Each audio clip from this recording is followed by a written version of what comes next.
Kip up!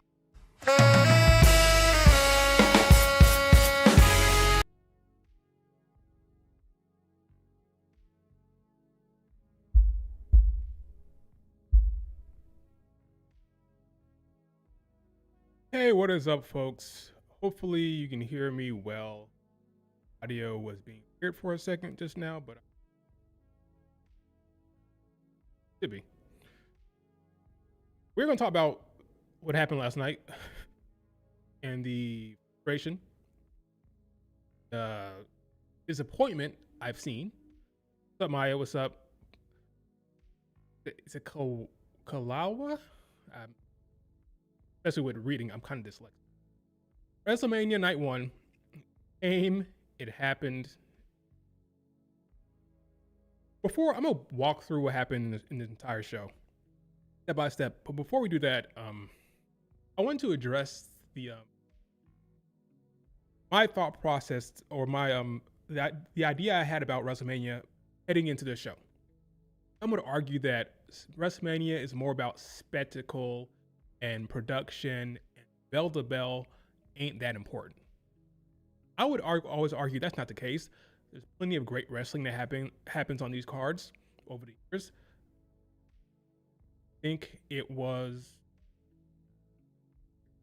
I don't think that was true heading into the show. I mean, we got plenty of bangers, plenty of great matches.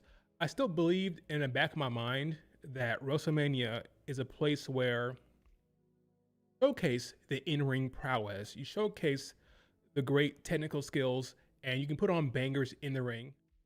You still have all your entrances, stuff like that, but still, bell to bell was important.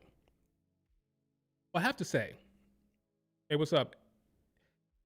Eggplant 3? I have to say, after watching this show for the first time watching WrestleMania, my takeaway was that the in-ring ain't that important, which is sad because I don't want to accept that reality. Give credence to the whole, hey, AW is the alternative. You want to see the in-ring, you want to see the technical skills, you want to see bell-to-bell work, go to AW. WrestleMania, the biggest show, entrances, spectacle, production, in-ring ain't that important. If you would have told me before this show that Liv Morgan, Stephanie Vaquer would be, and I timed it myself just to make sure I wasn't crazy, 6 minutes and 50 seconds. I don't care what they say on the official date. The official number. They round up to 7 minutes. I don't care about your little dumb round. It was 6 minutes and 50 seconds. I would have told you you're out of your damn mind. Stephanie Vaquer, with her in-ring skills and her talent, 6 minutes and 50 seconds with Liv Morgan, no way in hell. But that's what happened. And a lot of the matches were on the shorter side. I mean, the wrestling over the course of the 4 hours, I believe, was like under an hour and a half without question. A lot of commercials, a lot of spectacle, a lot of entrances. So I have no choice but to believe that bell to bell isn't that important. And that's sad. I don't want to accept that reality, but Night 1 told me that's what was the case. Freaking Stephanie Liv Morgan was under 7 minutes, for crying out loud. That is a world title match. If you would have told me Becky AJ would be longer than Stephanie Liv, no way in hell. I would have believed that. And I don't want to say that all the matches were undercut and not delivering in ring. Of course, we got Gunther, Seth, what was great in ring. And there's some other stuff that happened on the show, and I'll talk about that in a second. It was fun, other places, but I just did not want to accept that bell to bell wasn't that important. In ring wasn't that important. That's what Night 1 was. All spectacle, low on the substance, in ring, and even the in ring storytelling wasn't that memorable. Didn't I tell you Koki would be fine? Based on what happened last night, sure. Talking about Koki Amare, who's not that. And sure, she could fit in with the AJs, what we saw just last night from the AJs and the Bellas, sure. But I don't want to accept that yet. Not when we just had last year, Bianca, Rhea, Io. I don't want to accept that, we can just have some foolishness in the ring and entrances and spectacles, all that matters. I don't want to accept that. Not yet, at least. So I asked this question online yesterday. Some people responded to it, asked, "What are you gonna remember from this show?" Some people were kind of confused. What do you mean? What are you gonna remember? I remember all the stuff that happened. No, I mean down the road, years down the road. At the end of the day, what from this mania? 'Cause that's how you really tell if a mania was good, memorable, or had an impact. What do you believe you're going to remember down the road? For example, last year, WrestleMania 41. What would you say is the most talked about or most remembered moment or match or anything from that show? What I've seen people talk about to this day, a year from now, or a year from then, right? Talk about Bianca, Rhea, and Io.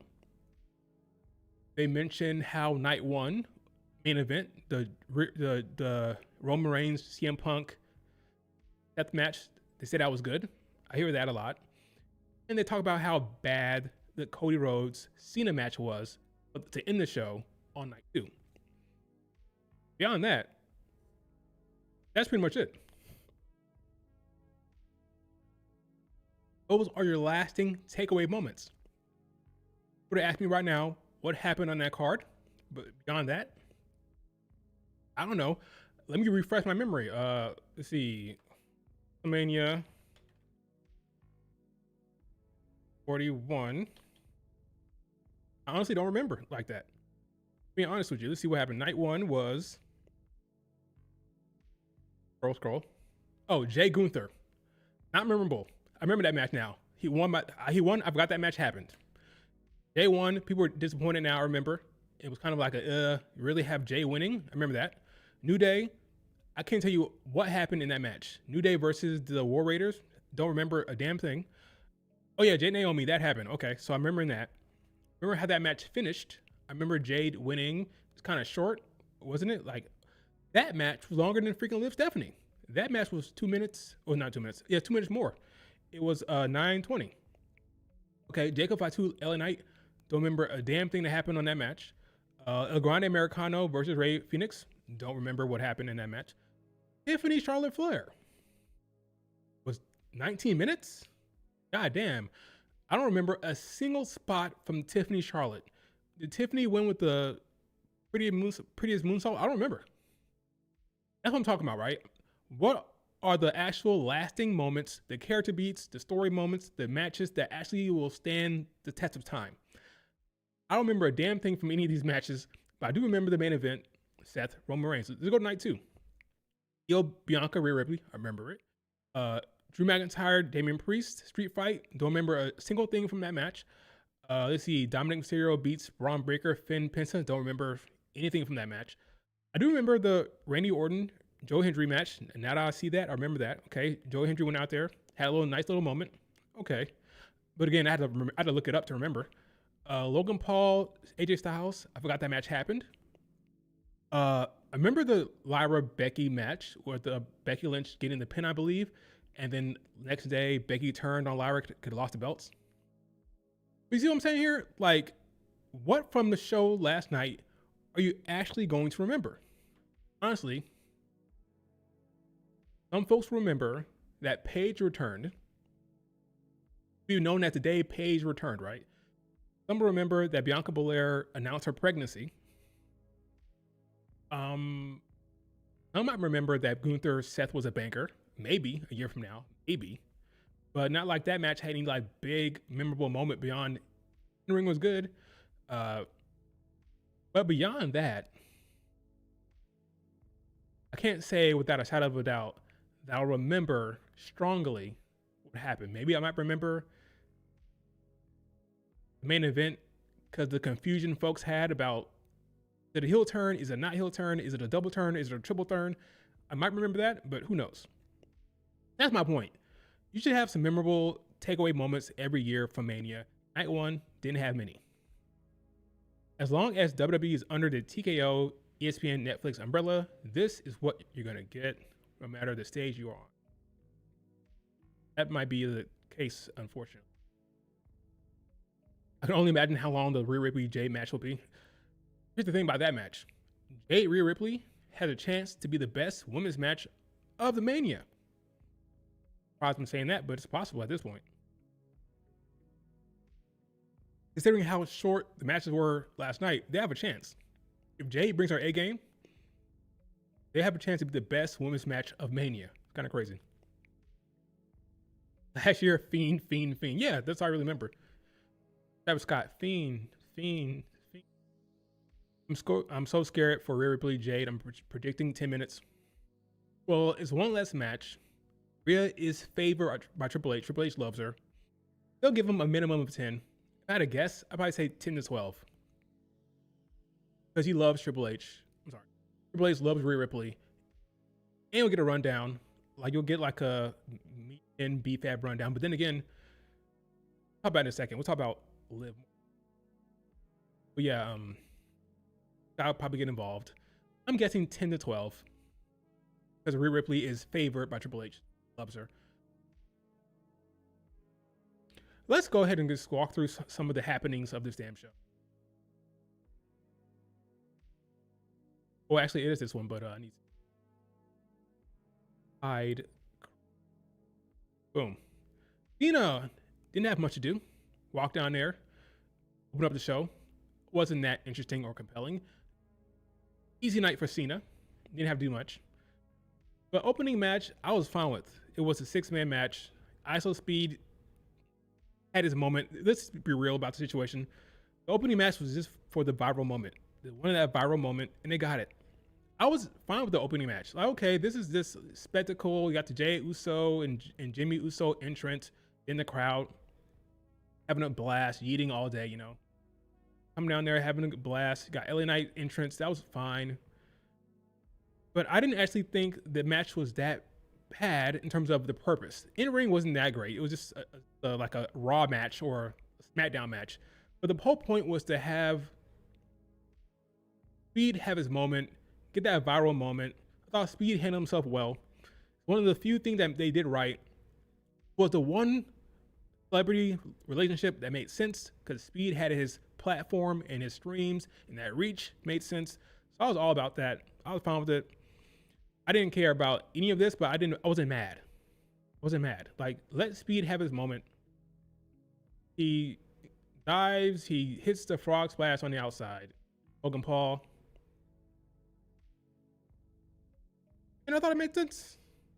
Yeah, I can find that freaking you not get a ban here. Dives. Look at that dive. It was well done. He jumps, he dives, he hits Logan Paul square. Crowd goes crazy. Get the viral moment. I'm not mad at it. He eats with the crowd. All that made sense. I was good with the opener.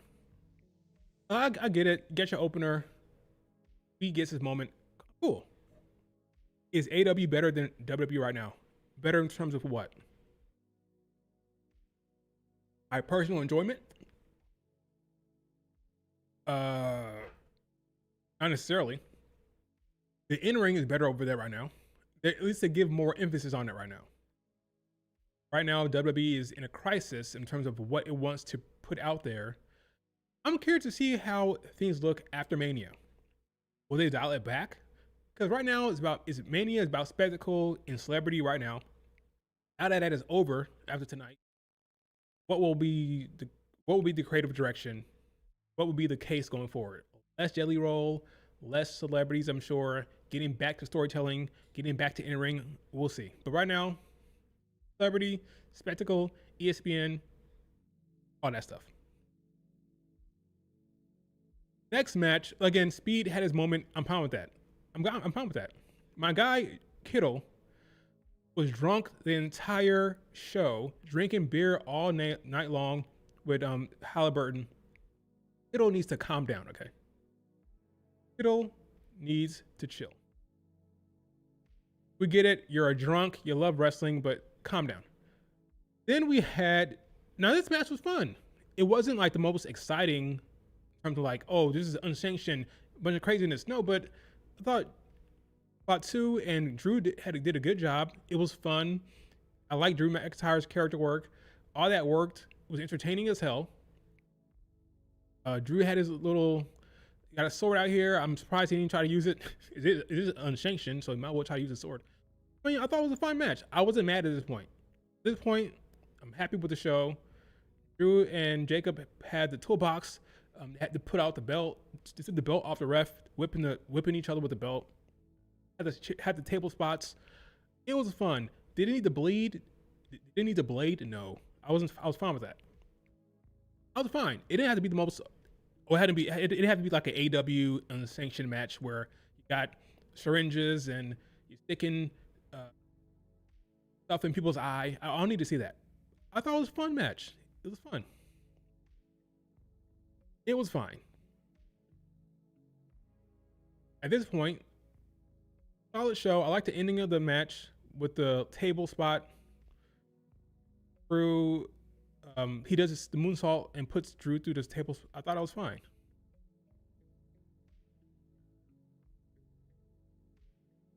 I got these images also. Jimmy, I almost said Jimmy. Fatu go through the table on the outside, and he put Drew through the table in the ring. Perfect match, perfect end. I was fine with it. I don't need to see any blood. Unsanctioned plus ESPN equals bad combination. Yes. Yeah. You're on Walt Disney. You're on the on Mickey Mouse's channel. You're not going to see any blood or anything like that. Which is interesting why they put this here. Why put this on ESPN? Maybe they should have put Page return on ESPN instead. It is what it is. But yeah, it was a fine unsanctioned match. It had some fun moments. I like what Jacob and Drew did. I was fine at this point. I wasn't disappointed or confused by anything. Okay, solid start to the show. Got your viral moment at the beginning. Got a fun little unsanctioned match. Was it the best match in the world? No, kind of fun. Yeah, Mickey Mouse. Yeah, Disney. Walt Disney. You can't have no blood on that show or that channel. All right, cool. I'm fine. Then they announced, okay, head over to ESPN app to get the real card, right? To get the actual match here. I'm thinking, we're in good shape. We're in good shape. I thought. Next, what happened?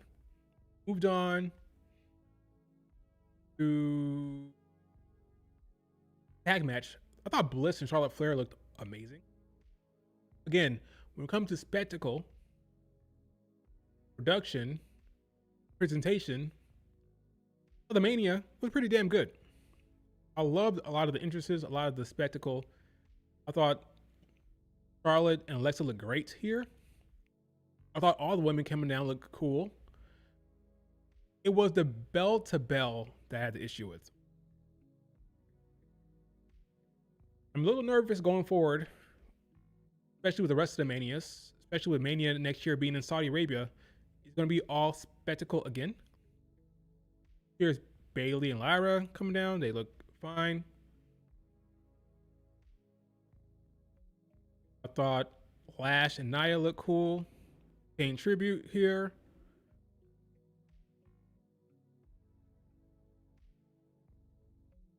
Yeah, Charlotte Flair and Alexa look amazing. I was looking at the entries, like, wow, this is pretty good. I'm excited for what's going to come. And then, of course, we got the big moment. Now, Nikki Bella, surgery, so she's never going to wrestle. All the reports that she was getting ready or trying to get back, she was never going to wrestle on this card. The woman had surgery 2 weeks ago. But it probably made the call to Paige a while back. By a while back, I mean a week ago minimum. It's not like a last minute thing with Paige. And Paige shows up, big moment, big pop. She's back. I'm happy for Saraya. I mean, this is what she wanted. All the interviews she did, she's talking about how she wants to go back to WWE. This is her home. She's hoping. And I was watching those interviews. I felt for her. I really felt for her because I feel like she really wanted to get back here. And she got it done. She's back. I thought that I thought Bayley and Lyra were going to win this match. But once you bring back Paige, it was a wrap. Sorry to tell you the truth. I'm sorry to all the Bayley stands. Once you bring back Paige, there's only one option here. The crowd now invested in Paige. She's now the story. Any little story you had going on, that gets pushed to the side because now it's all about Paige. They had to put the belt on Paige. They had to. I don't have no problem with it at all. Even though I thought originally it's going to be Bayley and Lyra, once you bring Paige out there, the crowd, the vibe, the energy, it was all about Paige. So you go ahead and you put the belt on her. It is what it is. I thought she looked good. I thought she wrestled well. She moved well. She moved better than AJ Lee. I think Paige, what I saw from her out here, I think she can have a solid match with just about anybody. She looked good. She moved well. It looked like she put in the work. It looked like she's been training to get ready for this moment.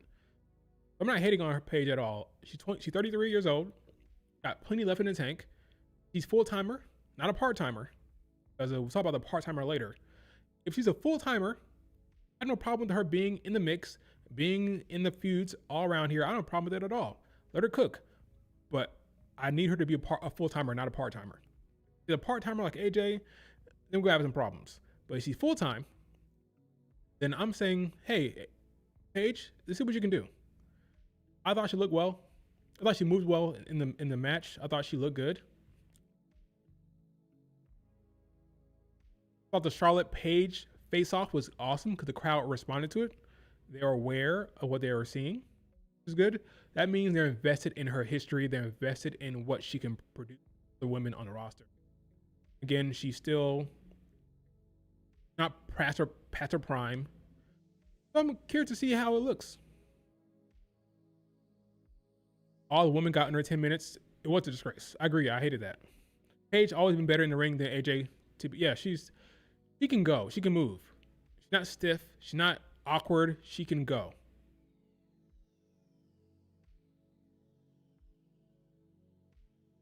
So give her all the credit in the world. Where she wants to be. She's over. Going forward, I think the obvious move would be to put Paige with Becky Lynch, but I don't want to see that feud.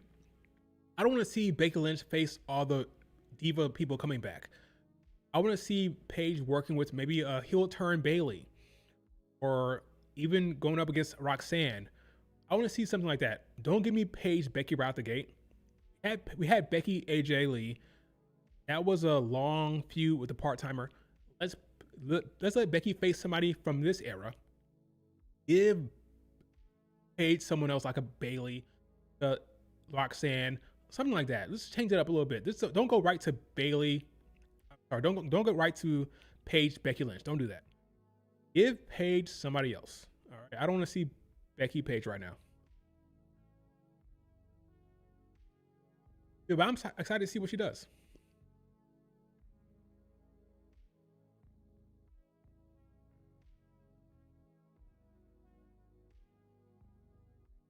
Again, there can only be one winner at this point. I love, again, this face-off with Paige and Flair, the crowd reaction. Awesome. Have Paige work her way up from...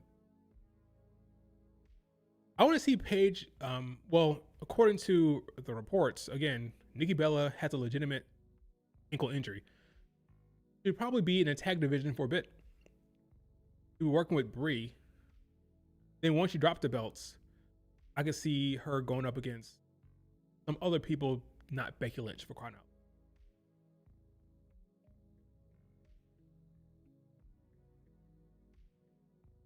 The Bellas are going to turn on Paige. I want to see what's the point of having these talent come back. Thanks for the subscription. What's the point of having a talent come back if you're just going to get freaking the rehash of the previous feuds? I want to see new feuds. Give me, again, I'll say it again, a Roxanne Page, a Liv Morgan Page we've never seen before. Give me a rehash of what we've seen back in the day. Don't give me Nikki Bella against Paige. No, give me Paige against somebody we've never seen before. What's the point of bringing Paige back if we're getting a rehash of the past?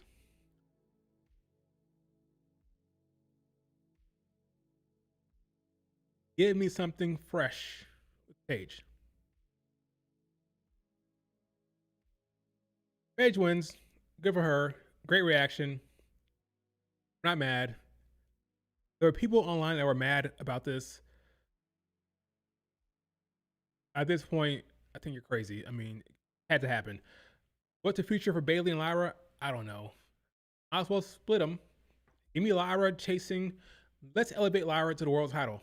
Let me see Lyra chase Liv Morgan. Let me see Lyra mixing it up with Judgment Day. Bailey heel turn, working with Paige. That's fine. At this point, I think the Bailey Lyra tag team should probably end. We should see them branch off and have different type of feuds. Ain't it happening for them in the tag division? Already tell you the truth, but ain't it happening for them in the tag division? Let's see something else. Paige versus Maxine Dupree. I mean, I guess at this point, let me not flame Maxine. At this point, Paige should be showing her a thing or two, right? She'd be leading the match, right? Usually you have the returning person be led by one of the veterans here, but if you're doing Maxine Paige will be leading the match for Maxine at this stage. It was kind of Maxine was talking to Austin Theory, so we're probably going to get a heel turn for Maxine.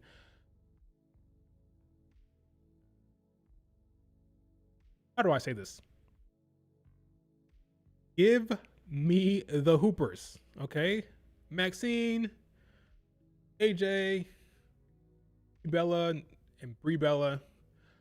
Why are we ignoring the women on the card who can actually go? What is this? Like, what's happening? I mean, this influx of the Divas era kind of throw me off. Like, what's the point of having all these athletic talent that go not be in the spotlight? I'm a little concerned. Like, who's next? Who's coming back next? I mean, what are we doing here? Let's not forget the young talent. Let me not say young, because that implies something. Let's not forget the newer talent on the roster who are waiting for an opportunity to get some spotlight in these high profile matches. Okay. Mandalorian and Grogu showed up because, you know, ESPN it's Walt Disney. Need all the eyeballs they can get on this property because according to the projections, this movie ain't gonna make that much money. So Grogu, Mandalorian, they popped up here to say, hey, go watch the movie. A month. Next up with Becky Lynch versus. Now, AJ Lee is a part-timer. Had a great entrance. Becky's entrance was funny because they're clearly lip singing. No offense to that band, but it wasn't the best performance. AJ Lee had a little cute little moment with the kids. One of the kids refused to come out there because she was scared. Ran away. It was kind of funny. One of the toddlers ran away. AJ Lee was out there. Nice little entrance, similar to what they did with Bianca Belair. That was cool. This match was fine.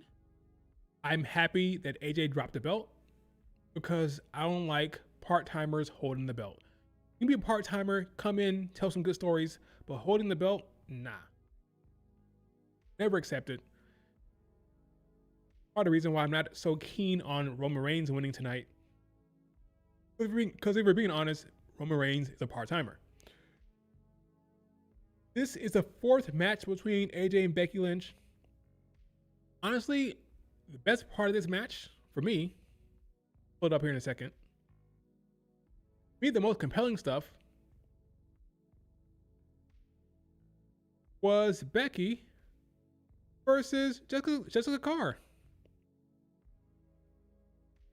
That is where the interesting thing lies here. That's what I was enjoying. The Jessica Carr, Becky Lynch continue feud.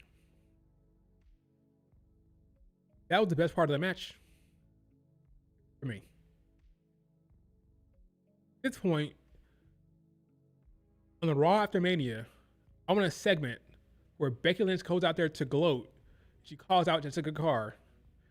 Jessica Carr pushes Becky or punches her in the face. It's like, what? You hit a superstar? You should be suspended. Jessica Carr gets suspended. That's what I want to see. Give me the Jessica Carr, Becky Lynch feud. Am I wrong? Am I crazy for that? I'm interested in that more than I am AJ Becky. Match is fine. AJ has some good selling. She has some good facial expressions. I don't want to say that she didn't do good. She did a fine job. She did a fine job. I liked what she brought from a character's perspective in this match. But I'm just not that into this feud anymore at all. Let's just move on. Okay. This is what I'm looking forward to here. All right. This is what I want to see more of. This is what I'm enjoying.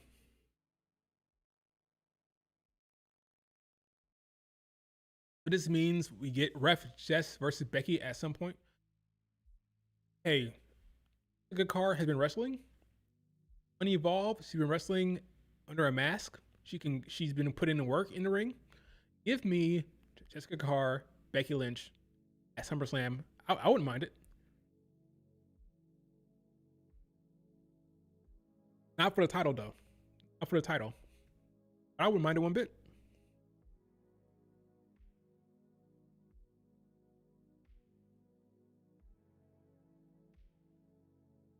We didn't like that part of the match.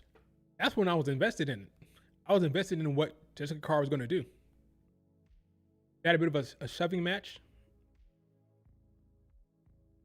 I guess what I'm saying is, I'm not that interested in AJ Lee programs. I thought her return was fun. Her wrestling Becky Lynch in a tag match with Seth and CM Punk was fun. But I'm not invested in her actually challenging for belts and holding belts. I guess that's what I'm saying right now.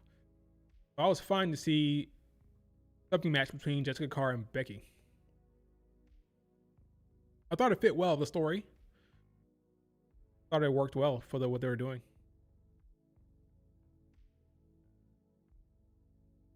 Yeah, good work here from AJ Lee. She hits Becky Lynch with the manhandle slam when Becky Lynch was pushing and yelling at freaking Jessica Carr. All that worked well. I thought the storytelling in the match worked well with Jessica Carr. So yeah, I'm not mad at it. I'm glad it's over. Glad it's over. Becky wins. Looks like AJ Lee will be taking another break. Not surprising from the part-timer. Probably be back around SummerSlam to take someone else's spot. I'm just not so keen on these part-timers, that's all.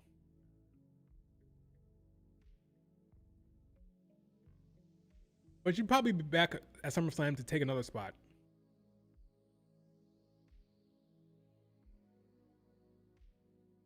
As long as it's not for a title, I guess I can stomach it.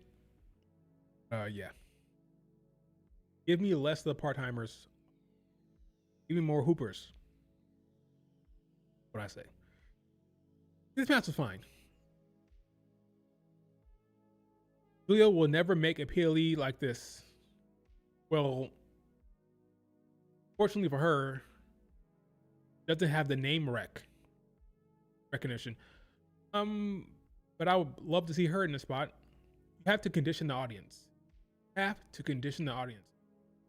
Way you do that, you have the women open up the show with a promo. Make them important. Right now, the Julias of the world aren't seen as important, and why should they be when they're not treated like that? You have to make a conscious effort, condition the audience to know these women are important, these storylines are important.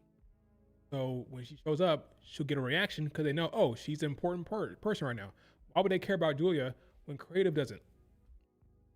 Creative cares about AJ Lee, clearly, by the promo segments and the positioning of her. The woman right back here was upset that Becky won. Look at that. Down. Boo, she's saying.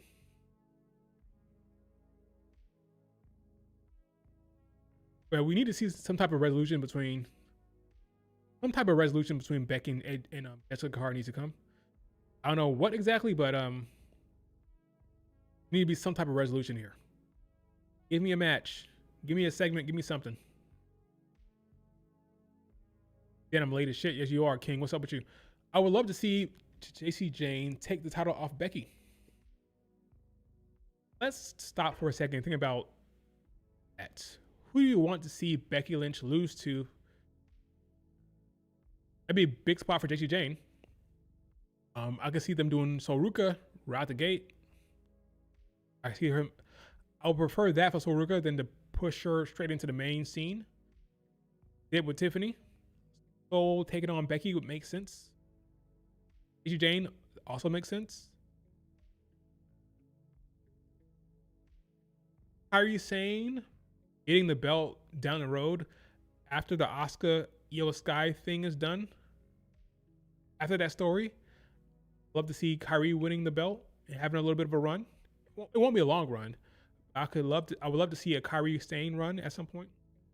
Just to say, hey Kairi, we see you, we value you. We're gonna give you a run here because we know you've been kind of in the back burner, Asuka and Io. We're gonna pay off the storyline. We're gonna pay it off, having you win the IC title down the road. But in terms of beating Becky, so JC Jane, Kairi Sane, all that's fine. I want to see Lyra move up to the world title, so I won't say Lyra. That's good. Becky had to go back to the world title scene, so the fans can hate on her and call her Becky Hogan again. It's gonna happen. Give it to Bayley or Lyra.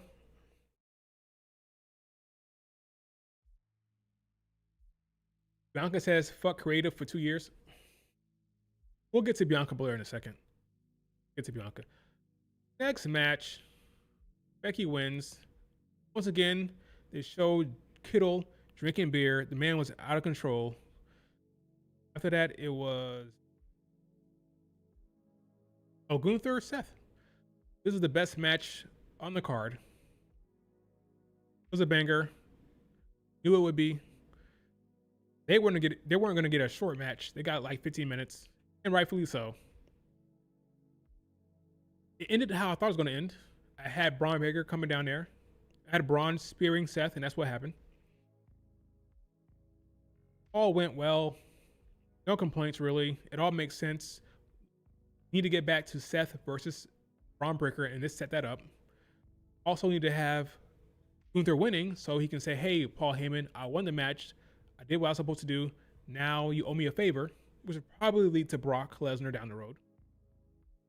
Everything made sense. I love when things make sense. Got a good match, and everything made sense.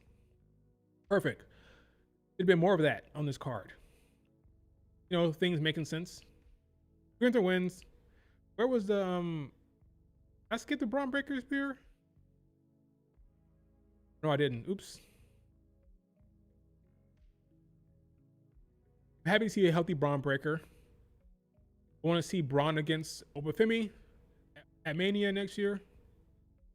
Give me some fresh blood, not the same old, same old.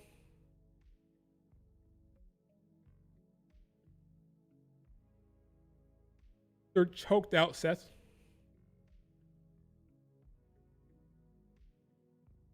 Yep, now we set up Brock Gunther. Yep. Honestly, you can do Brock as a babyface, because what you could do is we talk about what happens tonight. But you could have Oba beat Brock. Brock give Oba his props. So, oh, we got good guy Brock, right? He gives Oba his flowers, and then you can have Gunther chasing Brock, and Gunther's like the ultimate heel. You can have babyface Brock heading into SummerSlam. You can do that. You can, as long as Brock gives Oba his props tonight. If Oba beats him, Brock stands up, raises Oba's hand like, yep, this is a guy. He'll go into that feud later on this summer as a face. Especially if you keep Gunther as a diabolical heel, which they should do. You can get babyface Brock in Minnesota, right? Is it SummerSlam in Minnesota?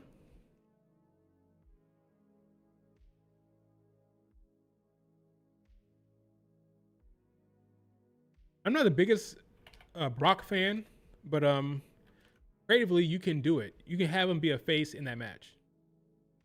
Yeah, Minnesota. Brock has history in Minnesota. Yeah. Brock Gunther, SummerSlam, big match, retirement match as a face. That's possible.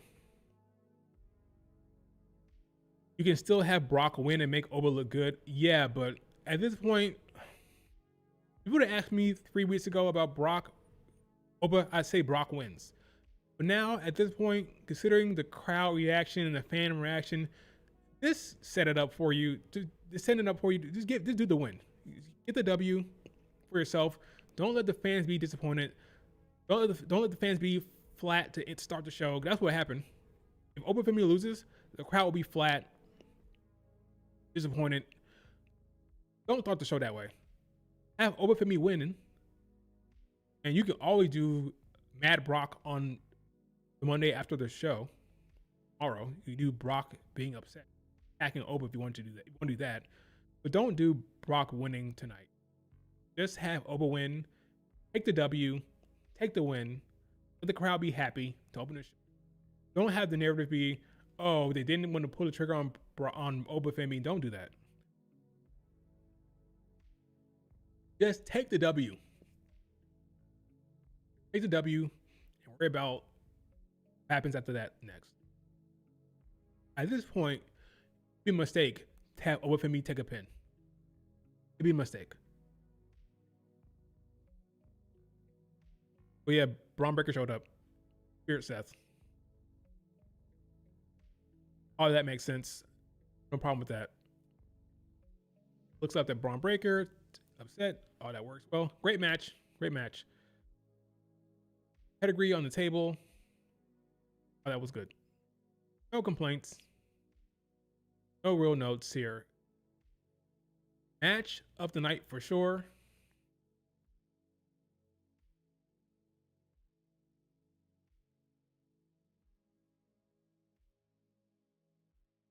For sure, match of the night.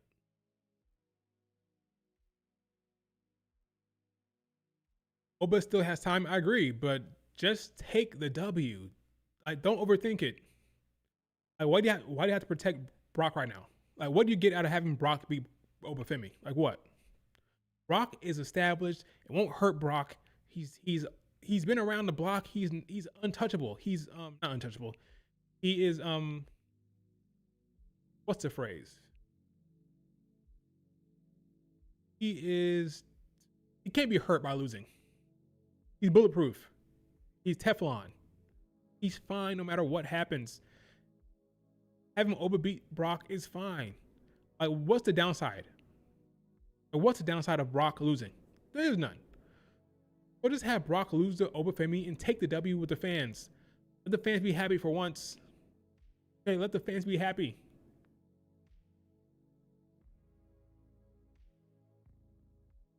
Or you can gamble and say, okay, we'll have Brock win and have the boo, have the crowd be all flat because of the loss. I mean, just have Oba win.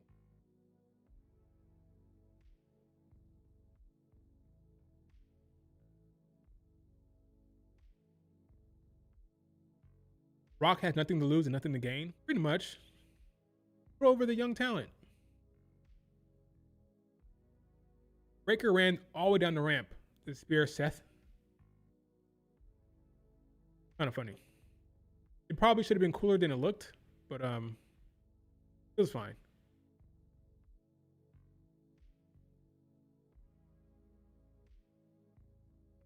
Cool shot. I'm running down all the way down there. Hey, what's up, Rowan? Cool shot. I'm running all the way down. Oh, by the way, one thing that was funny, Michael Cole said, how could anybody see? He didn't say that. He said, nobody saw Paige showing up. It was ultimate surprise. Right after he said that, the camera cut to a crowd shot with someone in the crowd saying, or a sign saying, welcome back, Paige. That was so funny. Right when he said, nobody saw it coming. Someone in the crowd saw it coming. He had a damn sign ready to go. Paige, welcome back. That's kind of funny. Set up Michael Cole. The production crew set up Michael Cole. Hall of Fame folk came out here. Stephanie looked good. They look good. They all look good. It's all happy. What's your thoughts about the main event title card match for Cody versus or get into Cody Orton in a second here.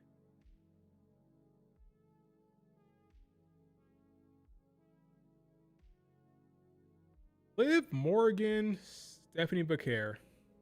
Liv Morgan came out with her Trouble song and did the whole damn music video, by the way. I was surprised they did this. I don't mind it. Like, people are really shitting on this entrance. It's fine to me. It's like, it is what it is. She did an entrance that was connected to the music video. It was a thing. It was fine. I don't hate this entrance. It's fine. Ripped off her clothes to show her ring gear. It's all fine. It's what it is. Like, way too much dialogue about this damn. I don't care. Entrance was cool. Good for her. She's confident. She is moment. She's enjoying herself. I don't mind the entrance. Liv Morgan can't sing, so it has to be lip singing.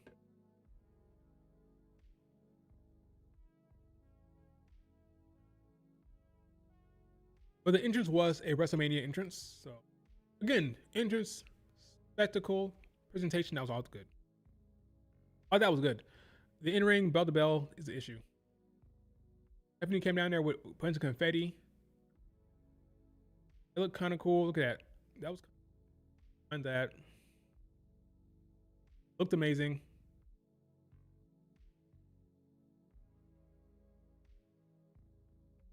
My biggest issue, or the only issue, the fact that the match was 6 minutes and 50 seconds. Less than 7 minutes was my match. Was sponsored by Fortnite, that's true, which is why I knew Liv was going to win. Well, I knew she was going to win before the Fortnite thing, but that was just the icing on the cake. Of course, Liv Morgan was going to win. Damn match was sponsored by Fortnite. You're getting a new Fortnite skin. Of course, you're going to win. This match was good for what it was. It was short. That's unfortunate because Stephanie Becaire, Liv Morgan deserved at least 12 minutes at least. We had look at the Fortnite skin advertisement before the damn match with Liv Morgan and Stone Cold. That pretty much told you what's going to happen. That was a big indicator of what was going to happen. Yeah, this was the most disappointing part of the show because I thought the Stephanie Becaire Liv Morgan feud was very good. I was looking forward to seeing what they did, but yeah, this is the moment when I thought to myself, wow, it really is all just spectacle in ring now. Hoping that's not the future of the show, of Mania. Because it went really, really fast. They did all their like signature moves very fast. Very, very clear what was going to happen here. He did the devil's kiss 3 minutes into the match. He had the run-ins from Hell and Roxanne. The match ended very, very quickly. Stephanie hit the Oblivion. Cool.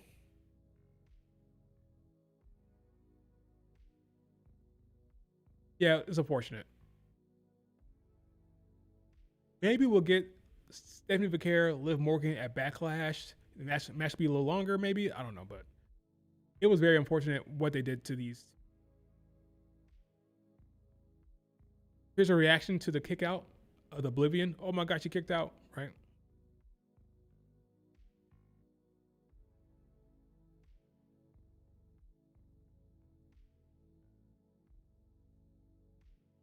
I think Stephanie did the springboard to the outside, crossbody. That was cool.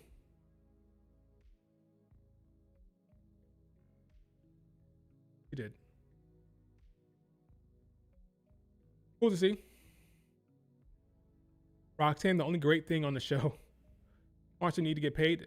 I'm basically excited that I'm happy and eager that Paige is finally back. Okay, good. You're happy about Paige. That's cool. I'm happy for Paige too.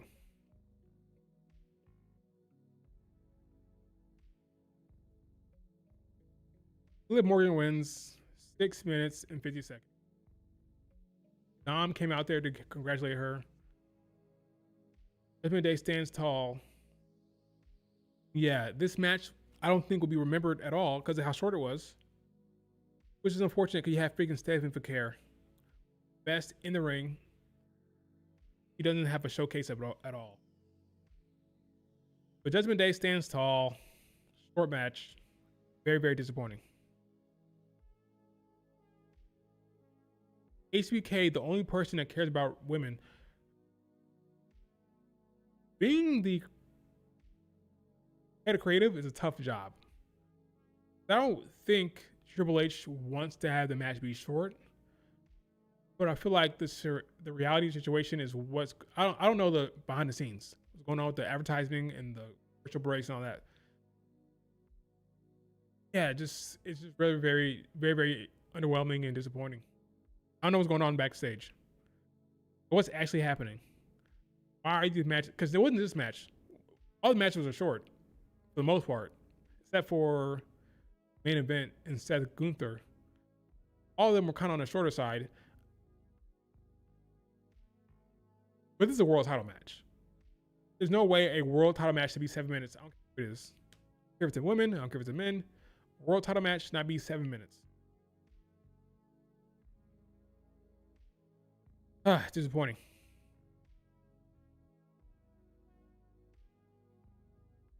All spectacle, in ring, not.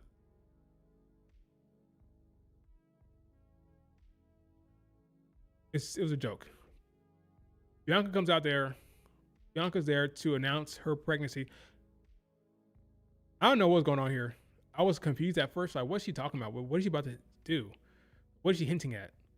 Then she showed her stomach like, oh snap, she's pregnant. Like, at this point, I know what she was doing. She about to show some ring gear. Is she showing some type of like, showing the attendance number on her gear? What's happening? Then she revealed that she's pregnant. Like, oh snap. Apparently nobody knew. Even her friends, like Rhea Ripley was shocked. Io Sky was shocked. Jay Cargill was shocked.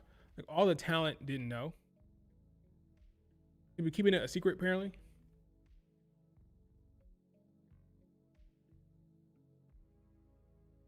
I'm guessing we won't see her until mid 2027. Because honestly, next year, Mania is in Saudi Arabia. Might as well just wait until that's over. But wait until the Saudi Mania cycle is over. Come back sometime after Saudi. Maybe sometime before SummerSlam. In between, from April to SummerSlam, sometime in that range. Assuming the finger is good, you see the finger is wrapped again. Finger is still wrapped, which is interesting. Maybe by then, the finger will be in better shape because it's still wrapped. There were some people thinking that she's going to come out here and retire. That didn't happen. I'm hopeful that everything's okay with Bianca Belair. By the time she gets back, assuming she does get back, you never know what's happening with pregnancies. By the time she gets back, she will have the finger sorted out. She'll be a mom and she'll be healthy and everything will be good. But I don't think we'll see her till at least mid 2020.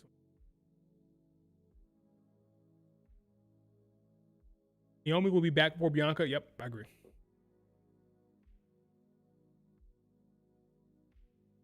I saw the Dawkins tweet. That was kind of funny.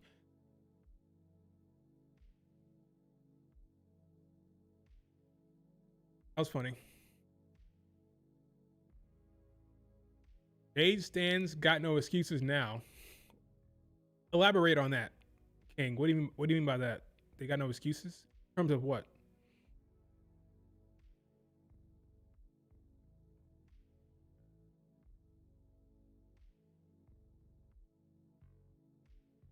jinxed himself that Paige was coming back.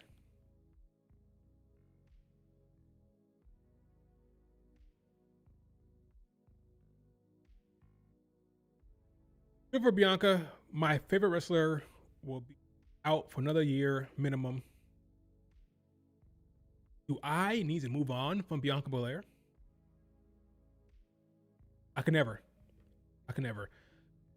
She'll always be my favorite. Brought me back into wrestling.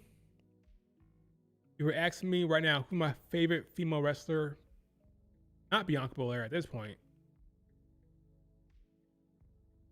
Been gone for years. I had plenty of time to think about it. It's between Victoria Yuzuki in Japan. Maybe it's Victoria Yuzuki. Oh no. Her.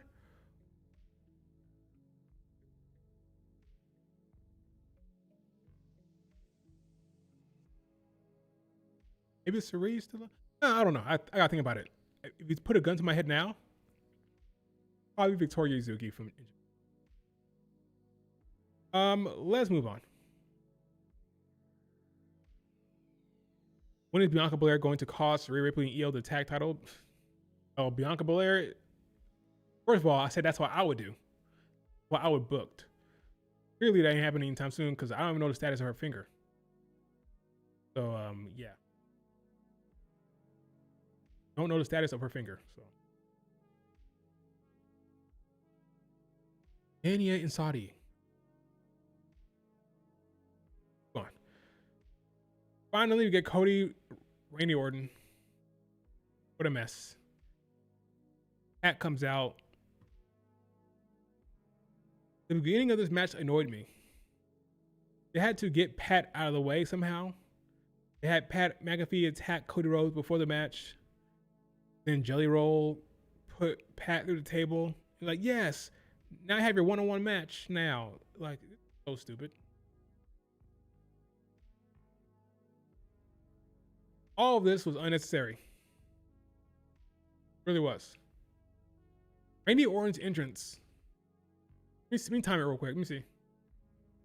From the moment his music plays, let's see. I'm about right here. See how long this entrance is. Here's. See.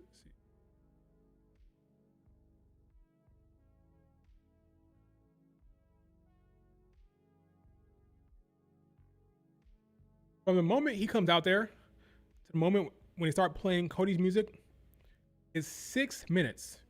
That is 50 seconds shorter than the Liv Morgan Stephanie Vaquer match. So his entrance is on par with the world title match for the women.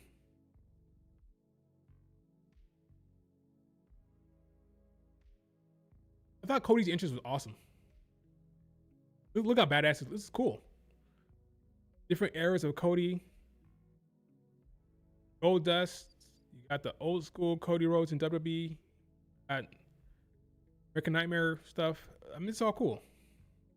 This is a very cool entrance.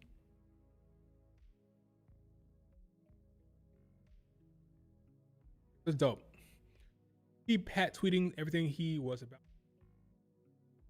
I didn't see that.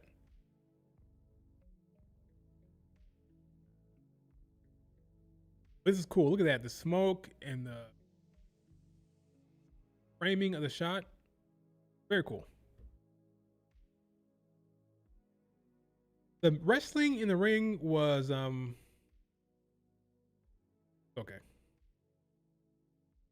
Very slow, very methodical, Randy Orton style match. Well, before that, Pat McAfee introduced Cody Rhodes. Sorry, introduced Roman Reigns. Wait, I'm off. I'm crazy. Not Cody Rhodes, not Roman Reigns. He introduced Randy Orton. And this match was weird because they kept doing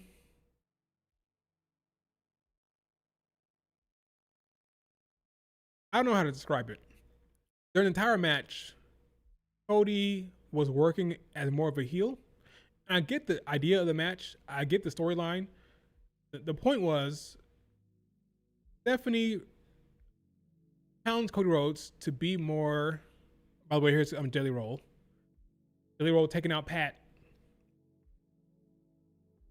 Get Pat McAfee and Jelly Roll out of here. Okay, get them out of here. Anyway, the idea was that Cody Rhodes needed to be more aggressive, needed to be more edgy, needed to be more get that killer instinct. He has to attack Randy Orton on his level.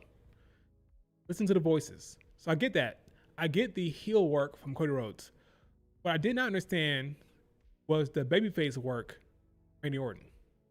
In my mind, Cody Rhodes' story was Cody Rhodes had to get to Randy Orton's level in terms of aggressiveness, in terms of being dastardly.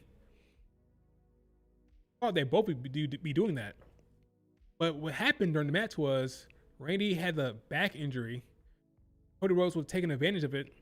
We put him square in the babyface role against Cody Rhodes, making Cody Rhodes the heel in the match. So people thought they were getting a double turn, the way they were clearly setting up Cody to be the heel worker in the match and Randy being more of the face during the match, which is weird because at the end of the match, it flipped again. So that got stretchered out.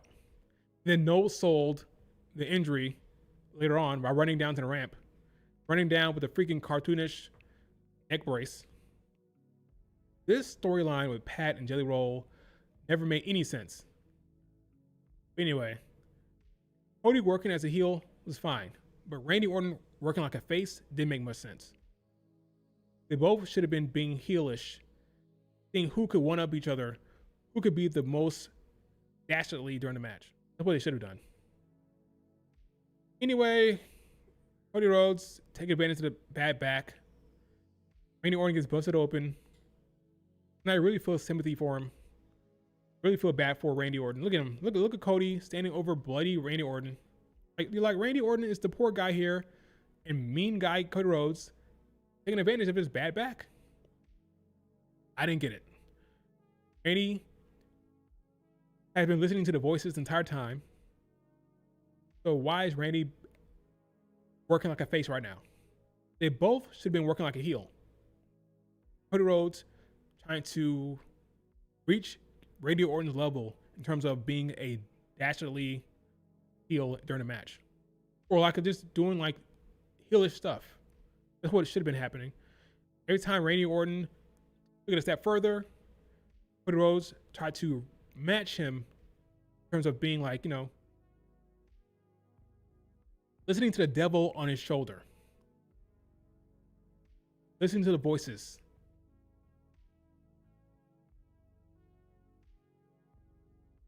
Wow, Maya didn't even watch the match. That's messed up. This was the most advertised match, Maya. How could you miss it?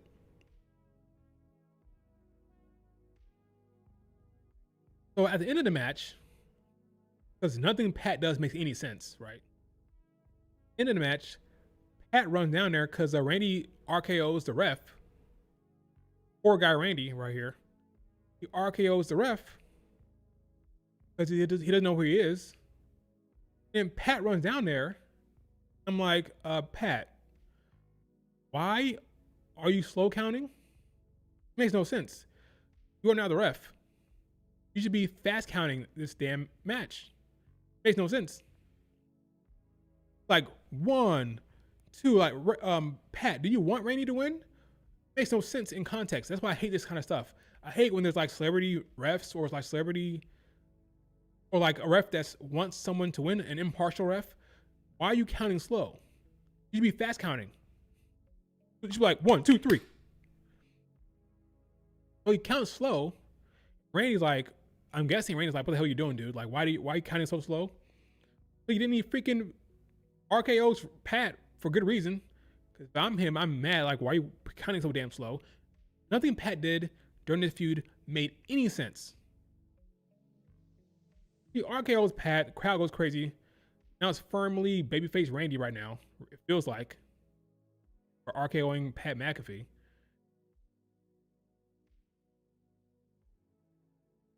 RKO. And then Cody Rhodes takes advantage of the distraction by getting the win on Randy. I'm like, okay, so again, I'm good with Cody Rhodes taking more of a heelish approach to the match to match Randy. My biggest issue is Randy was being like a babyface the entire time in terms of the crowd reaction, RKOing Pat McAfee, having a bad back, bleeding first. It just felt weird. Okay, right now Randy's in the babyface role, and Cody's more of a heel. But again, I'm fine with that. Cody at least. And then Randy gets up and starts acting like a heel again by grabbing the belt, hitting Cody Rhodes over the head. By the way, Randy did go for the low blow first, which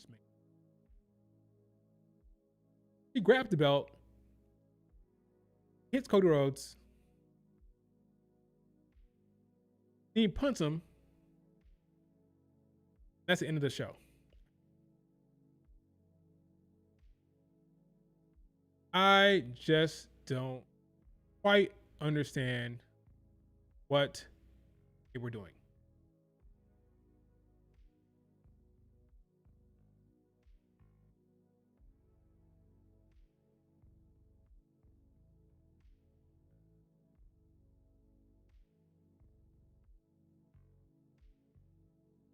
Not sure.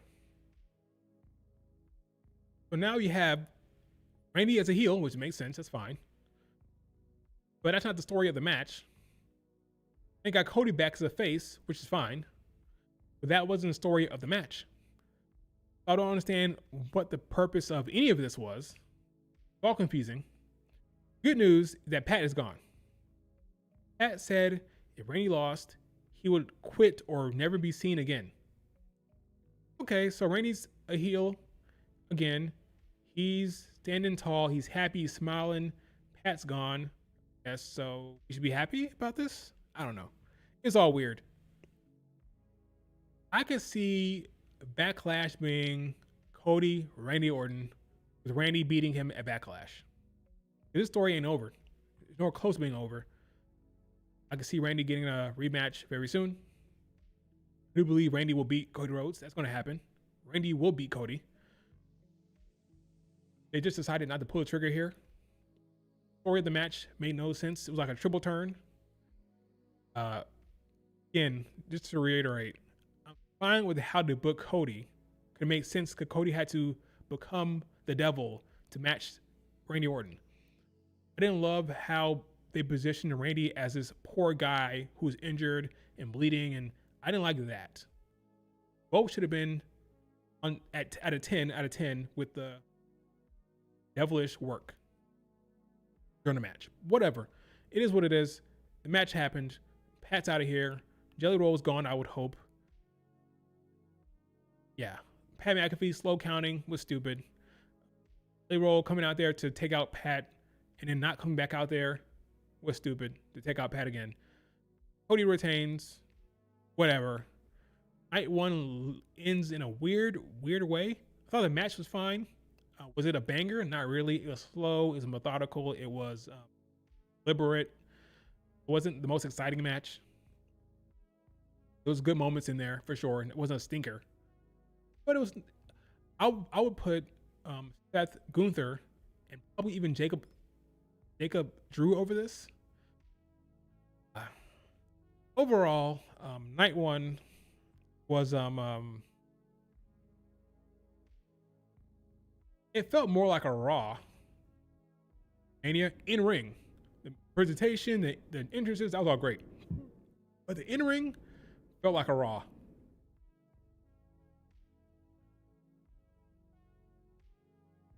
Second match got to be no DQ. I agree. I could see a no DQ at Backlash, the main event. Assuming Cody is good, do you see Cody Rhodes' eye? Cody Rhodes' eye is closed up. So if they can get that thing down, they get that thing not being that swollen in 3 weeks, cool. But that eye is in bad shape. It's horrible. That eye shut. They can get that thing done, like closed. Well, not closed, open. 3 weeks, swelling go down, and maybe they're good. But that eye is jacked. Look at that. Looks horrible. That's that's a problem for Backlash. We'll see how it goes, but that's a problem. You had to cancel the meet and greet. Yep, sure did. If I had to guess the Backlash card, don't hold me to it. Don't hold me to it. If I had to guess the Backlash card, it'd be, assuming everybody's healthy, Cody Randy, Liv Morgan's technical care rematch. Give them actual time. Seth Gunther, maybe, but maybe not. Then you do, gonna be 5 matches. Then you get to do Io, Asuka. 2 out of 5 women's matches. Crazy. I do believe Io Asuka would have more priority over a Tiffany Julia. Who are you kidding? It would be Io Asuka. Last match would be let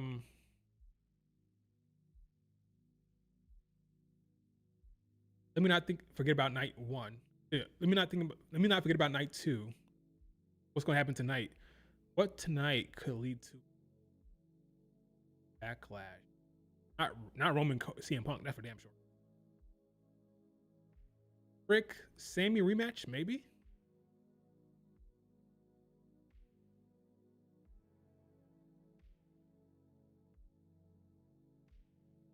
Let me look at the night 2 card real quick. Dom Finn for the no. That's, maybe Penta has a match. I'll say Trick Sami Zayn rematch. There you go. But Sami is a clear heel in that match. So I do be Cody versus Randy Orton rematch. Liv Morgan, Stephanie Vicaire rematch. What's the other one I had? Oh yeah, Io versus Asuka.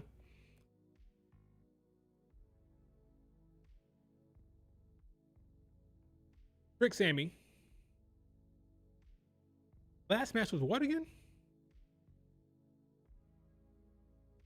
I already forgot what I had booked. Trick Sammy Mello would be cool. Yeah, let's do that. What was the last match I had? I said it, but I can't remember what I had just now. Oh yeah, Seth Gunther, Seth Braun. Seth Braun. That's 2 women's matches on the card. That's better than Mania. That's a better card than Mania, I think. Yeah, that's a better card than Mania. Seth Braun, Trick, Sammy, Asuka, Io, Stephanie Vicaire, Liv Morgan with an actual 15 minutes, actual match to let them cook. Then Cody, Randy. They're better than night 1. Honestly, if Rhea wins the title, she might have a match on there. I don't think so. Not that quick. Let's talk about night 2. Again, Brock Lesnar, the other one. Lesnar should lose. Obafemi should win. Penta will retain. Of course, that'd be a banker. If given time, Penta should win, of course, retain. Jade, Rhea Ripley has a chance to be the best women's match this weekend. They'll get more time than Liv Morgan and Stephanie got. Some say Bianca Belair's pregnancy being announced, that it's more likely that Rhea wins. Let's play that out. Jade Cargill loses her first PLE title defense. Her new faction is now toothless. They lost already. Their queen, I call her queen. Their leader lost. Now you're doing what? Jade, Rhea Ripley rematch. You're doing Charlotte Flair face against Rhea Ripley face. Doing Rhea Ripley against Chelsea and Tiffany. And I'm not sure about that.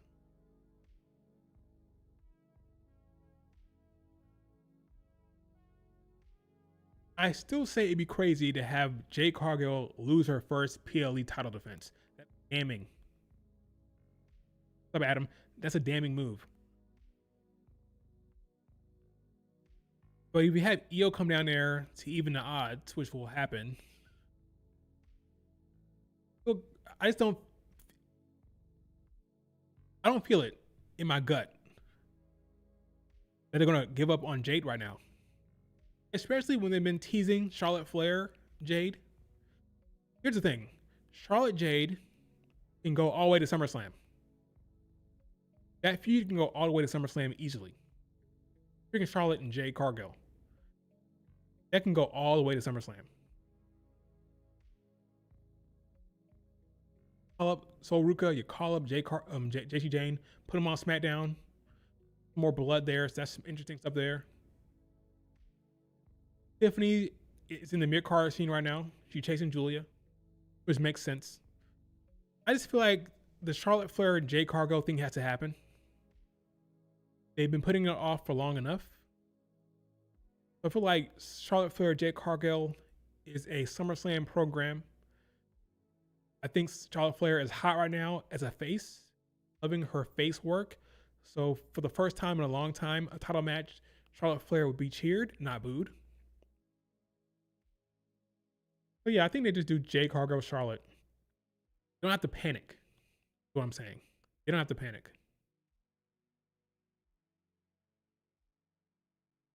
Putting the belt on Rhea Ripley is panicking. Panicking. Am I wrong? I just don't see them having Charlotte beat Jade. Oh, they'll have Charlotte beat Jade. I see that for sure. Charlotte Flair winning as a face, getting another notch in her belt in terms of the title count, getting 15 championships. I can see that. Rhea is being force fed. Well, it wasn't the original plan, I don't think. Yeah, the match is being forced. Fortunately, because Rhea Ripley was planning on tagging with Guy this summer. Yeah, going into summer and, or of course with Mania. So we'll see. We'll see. I think Rhea will go back to Raw. Netflix will want Rhea Ripley, I'm sure. Netflix wants the big honchos like Rhea Ripley. So I'm gonna say Rhea does lose. Jade retains. Jade, Charlotte. Call up Sol Ruka. You put her on SmackDown. Got Alexa Bliss right there, too. We'll see. What's the other match? Trick wins, I think. You put the belt on Trick. Sami Zayn, mid-card champion, doesn't make sense anyway. Sami Zayn wants a world title. So having him drop it to Trick Williams is fine. Then you can do Trick Sammy Mello at Backlash. That would work well. I'll be hot for that. Finn Dom, Demon Balor wins. There's no belt on the line. There's no stakes here. So it's not like the triple I belt was on the line. If the triple I belt was on the line, I'd say Sammy found a way to retain, but no stakes really. Demon Balor wins. So that's Oprah winning, I would hope. Penta retaining, Jade retaining, Sammy losing, Finn winning, and then the main event, I don't even care. Roman Reigns said if he loses, he'll leave the WWE. Are we supposed to buy that stipulation? I'm not convinced. Roman Reigns is a part-timer. Punk is not. So I'll probably want Punk to win. I invested in the outcome? Not really. But I'll go with Punk because I want him to win because I don't like part-timers holding belts. Even if Soul goes to SmackDown, she won't be in the upper card. I don't know about that one, Maya.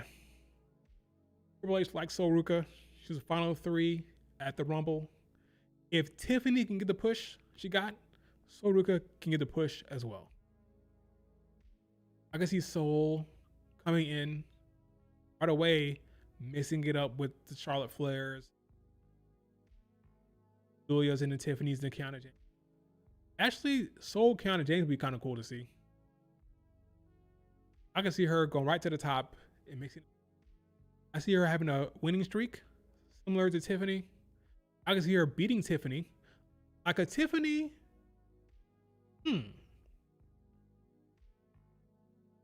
Tiffany could turn heel, work with Chelsea Green, and I can see a Tiffany Oruka feud.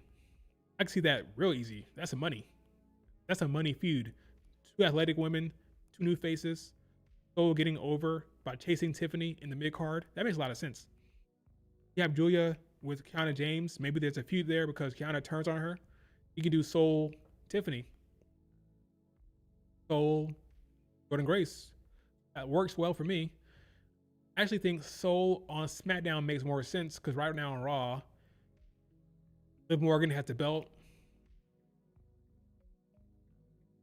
You're gonna have Sol go over Stephanie? I don't think so. You're gonna have Sol chase Becky Lynch? Maybe. You're gonna have Sol mixing up with Rhea Ripley and Io? I think she's fine either way. What about Jade, big bro? Jade is winning.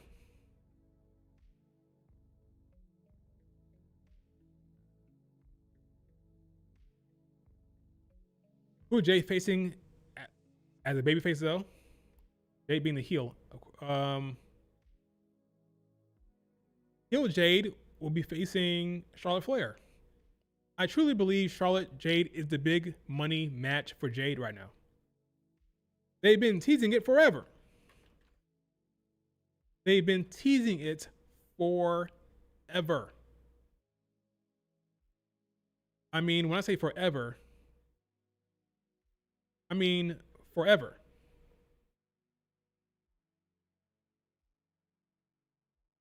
Forever. Gotta happen. Got to happen, folks.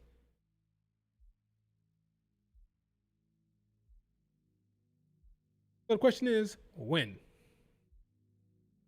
I believe after Mania, when Jade Cargill retains. Not immediately, though. Not immediately, because I probably think Jade will kind of coast. And then they have like some more teases. And then they'll go into the Queen of the Ring. I don't think Charlotte Flair and Jade will face each other before Queen of the Ring. I think Charlotte Flair will enter Queen of the Ring with the hopes of challenging Jade. That'll be a storyline. I'm going to go win the Queen of the Ring. I'm going to face you, Jade, at SummerSlam. Don't think they'll face each other before the Queen of the Ring tournament. That'll be Charlotte Flair's goal. Winning the Queen of the Ring tournament to face Jade. But this match has to happen. I don't know how you tease it that many times.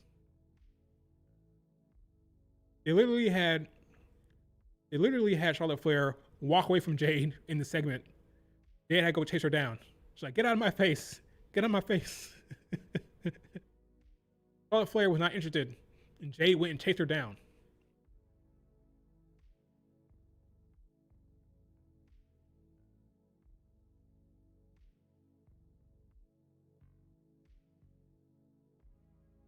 Who did Jade face before Charlotte Flair? If she wins.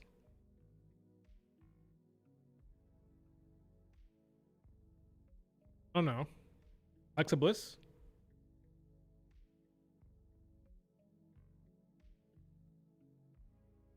The problem is SmackDown is heel heavy. SmackDown is heel heavy. So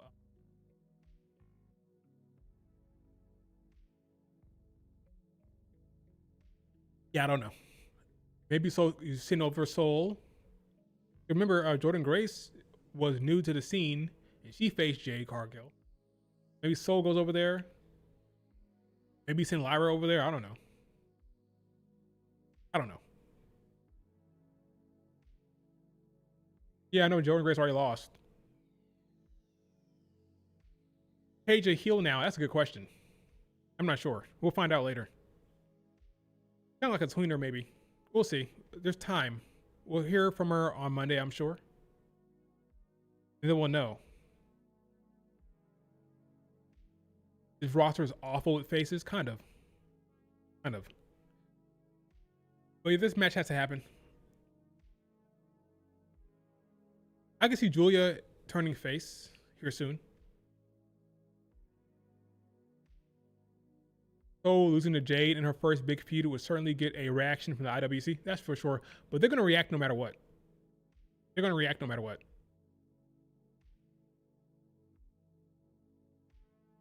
Charlotte and Alexa will be busy with the Bellas. Maybe Jade would walk around backstage with the championship doing nothing. Let's not put it past the WWE. Let's not put it past them to have Jade do nothing for a while. I think all the focus will be on Liv Morgan and her run. You have Jade Cargill on the back burner for nothing. Or they can have Charlotte Flair face Jade Italy. Maybe they do the Charlotte Flair match a little earlier because they are going into Italy. So maybe in May, do Charlotte Jade. Maybe Jade cheats. Charlotte gets a rematch later. I don't know. Or maybe Rhea Ripley will win. Maybe Rhea wins. It feels kind of weird. But let's say Rhea Ripley wins. Then what are you doing? Jade? Charlotte? Rhea Ripley? I don't buy that. It feels weird. It feels weird. I say Jade find a way to retain.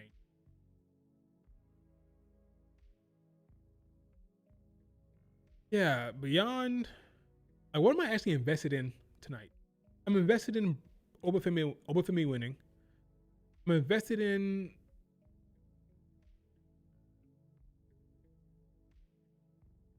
it. Might be it. What do I actually care about? Beyond Oba winning, what do I actually care about? Pence is gonna retain. It'll be a fun match, but I'm not invested in the match. Jade Cargill, and Rhea Ripley, am I invested in that? No. That was a bad feud. I just wanted it to be over. Sami Zayn Trick. Trick winning. I like to see that. I like to see that. So maybe that works. Dom Finn will win. Am I invested in the match? Not really. I'm not really invested there. Then Roman CM Punk. That's a damn shame. Oh, there's a way, Johnny. There's a way. There's a way Obafemi loses. Unfortunately. All right, questions. What you got? I'm just gonna look at the chat now. Look at the chat. Question do you have? Already been an hour and a half in the stream. Damn. Any questions you got? But yeah, it's possible. You hope Javon wins the ladder match? I think Penta retains. That'd be fun to see Javon win, but I think Penta retains. Penta needs a longer run. I just hope nobody gets hurt. Rey Mysterio, come out healthy. Nobody get hurt. JD McDonough, stay safe in there. It'll be a fast, action-packed match. I'm just hoping they all come out fine. But it is possible that Obafemi loses. Be stupid, but it's possible.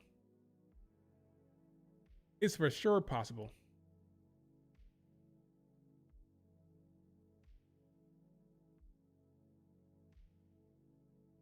Interesting to listen to you make excuses. You missed the earlier part of the stream.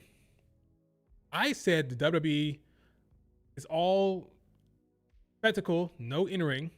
I complained about the matches being too short. I've been complaining about WWE in the stream. I was disappointed with Liv Morgan Stephanie. I was critical of basically every match. I understood the reasoning behind having speed in the first match. I thought the unsanctioned match was fine. I have not been overly praising this show. I've said I've been disappointed. I'm not making excuses for the WWE. This show was disappointing overall. And they could save it by having a banker tonight, but here's my advice. Don't have Brock win. that happens, it's a wrap for night 2. No matter what happens, the morale, the conversation will be negative. So just have Brock lose. That's what I would say. But yeah, I've not been praising the show whatsoever. A lot of commercials, a lot of advertisements, all spectacle, low in ring substance is what I've been saying the entire. Yeah, I even said that AW, the alternative, more appealing to some folks because of the in ring. Yeah, this I don't care about. This I don't care about. Who cares about cage match ratings? Seriously. 100 people go online and rate the show and people care. I don't understand. Let me see something. Let me see. Cage match.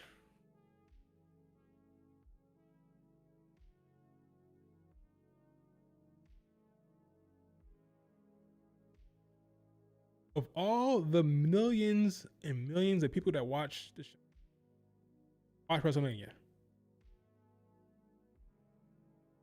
200 people voted, and folks are that invested in the number. Who cares about this shit? Who cares?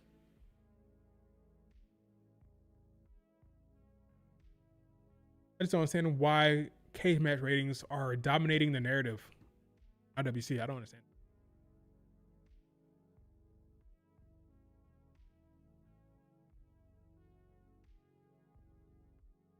I'm gonna get pregnant. Well, based on that logic, I would have broken my finger, right? Bianca broke her finger.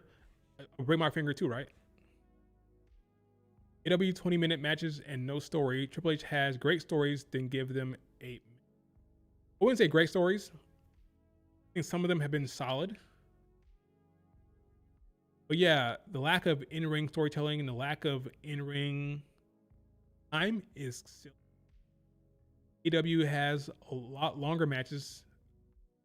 I think some of them could be a little shorter. I don't think every match needs to be 20-minute epic. But it is what it is. What it is with AW. Right now, I can't really hate on Tony Khan coming out and saying, hey, by the way, watch Dynamite. Because right now, the in-ring wasn't there. In-ring was not there.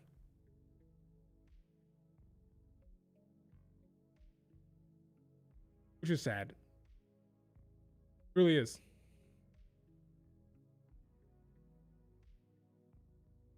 Low-key makes Raquel look like a loser to Liv.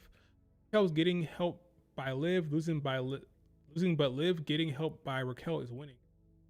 We're saying, well, Liv Morgan for a while was actually working against Raquel Rodriguez. Because Raquel wanted the world title and Liv Morgan was mad about that. But yeah, every time Liv Morgan tries to help, Raquel loses.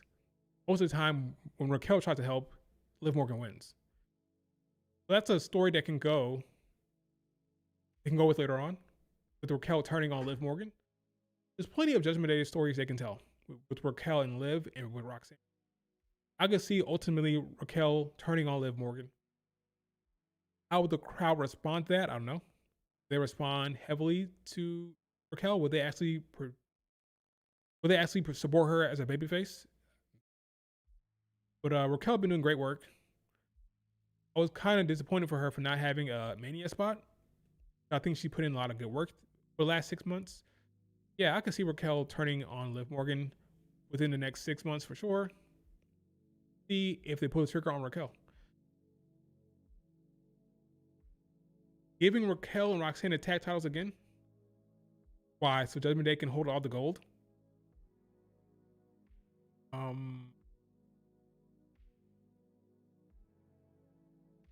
I don't think so. I think they go that route. I think there's more interesting thing to do with Judgment Day without giving them the tag titles with Roxanne and Raquel. But we'll see.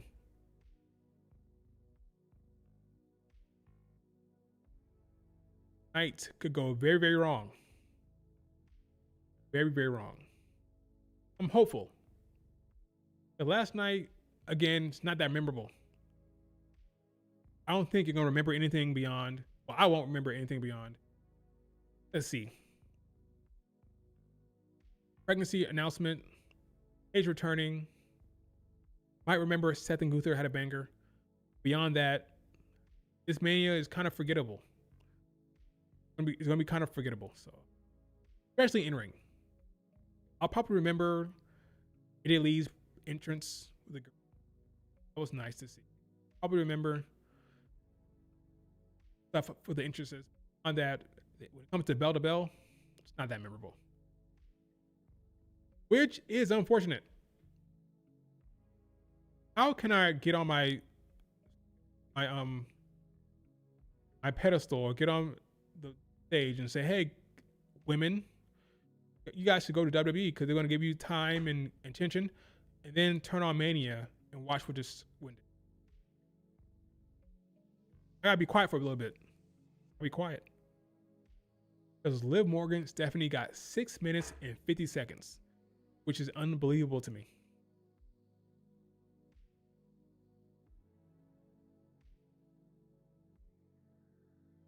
Want to see Raquel on SmackDown, huh? Place doesn't like drafts anymore. Kind of just pop up. I think Raquel will be squarely in Judgment Day. Don't see a Raquel brand switch coming. Did Charlotte Flair Paige face off get a great reaction? It really did. I'm happy for Paige that she got response she got. Fans who are invested in the face off with Charlotte and Paige, they remember the history. There's plenty to work with Paige. Plenty to work with. I want to see Paige be more of a face. See how that goes. See how the Bella relationship will go. See if Paige will face Morgan or a. I don't want to see her face Becky right now. Let Becky face someone of this era. Crying out loud. I don't want to see Becky work against. Go from AJ Lee to Paige? No. Let Becky work against someone from this actual era.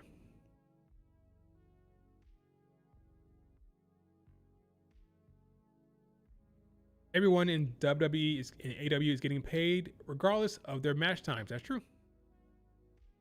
But my personal enjoyment, I want longer matches. Just get her away from Liv Morgan, who Paige. If it were me, I'd have Paige bring up the Fatal Influence. So you have her as a heel. I think Paige will be a face, but we'll see. What's up, Brianna? I would think Paige would be a face. I think that makes the most sense.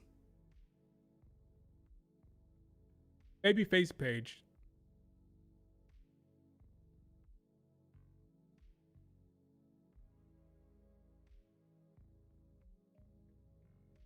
Uh-oh. ESPN are taking down tweets about Romania. I'm scared now. Did I have any type of video from Oh, sure did. Did I post anything myself? Did I post anything myself? Sure did. Let me delete that. Delete.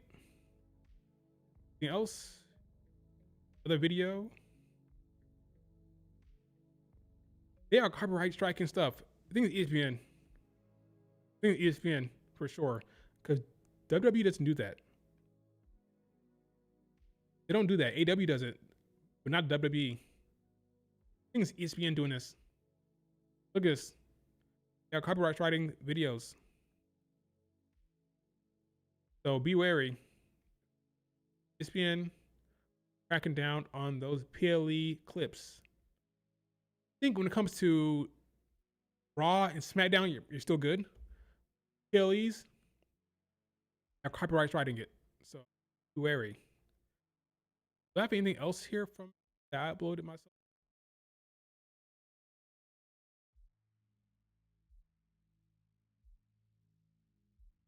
I think that one video was it. Yeah, cracking down on those videos. Be worried, folks. Here is Nikki Bella's foot. Look at that. Look at the stitches in that foot. Painful as hell.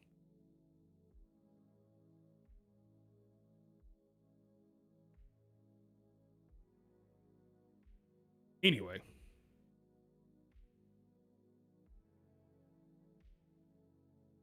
Yep, 100% ESPN. I agree. 100% ESPN.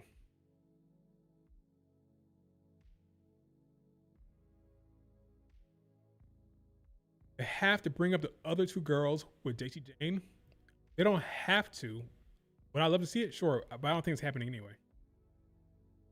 Laney Reed will stay down there for sure. I would have thought Fallon Henley could go up, but that's not going to happen either, I don't think. It'll just be JC Jane. Because you don't want to call people up without a plan. That's the big worry. So I think you're going to get JC Jane, Sol Ruka, Ethan Page, and Ricky Saints. Those are your four that get called. Four? Then we'll see about everybody else. But Sol was done. This Tuesday, she wrestles Zarya in the last women's standing match. Zarya will beat her. That'll be the last you see of Sol Ruka in NXT.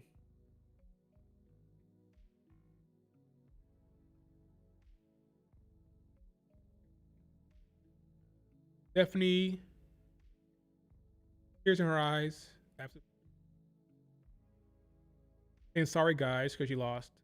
Selling the loss. I don't know how you don't love Stephanie Vaquer. She's great.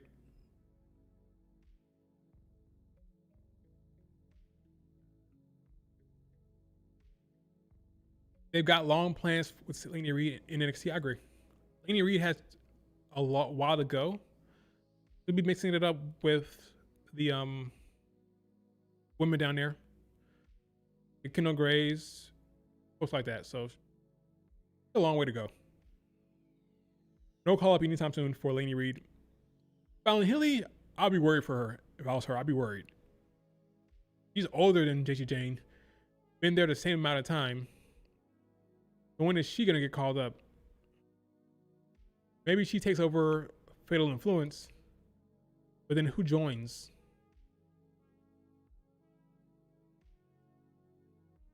Maybe somebody from the PC that we don't know yet joins Fatal Influence.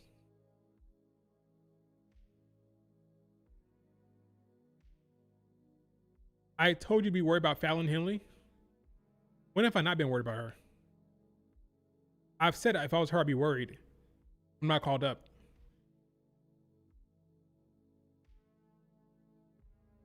She should be worried. Hitting on who?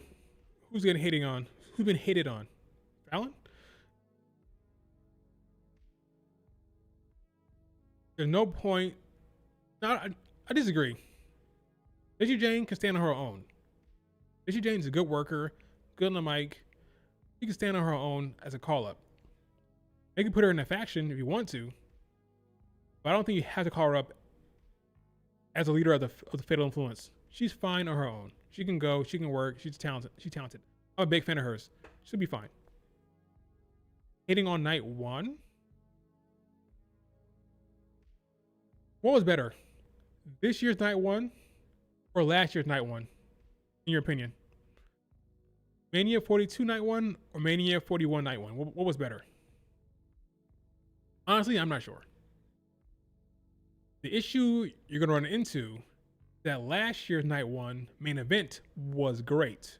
Roman, Punk, Seth was great. So how you close the show is very important. So I think because of how strong that close was, probably end up saying that night one last year is better than night one this year. But I'm willing to debate that. I'm not sure. I gotta think about it. That match did have that show did have Jay Gunther. With Jay choking out Gunther. I don't know.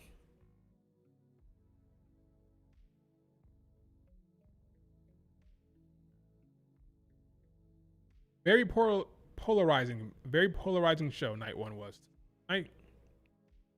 Short matches. Great spectacle, great entrances, but matches very short.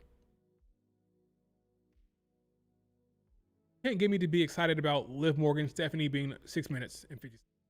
Can't ignore that. The hard pill to swallow. Hard pill to swallow.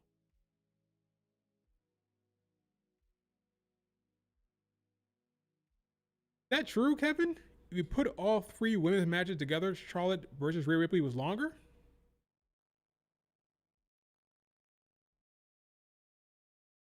You're joking. Wait a minute. 39. 39. Let's see.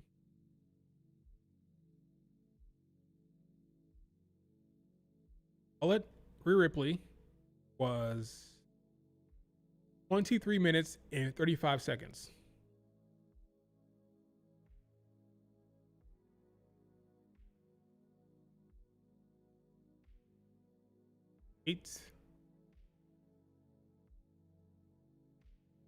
This is wrong.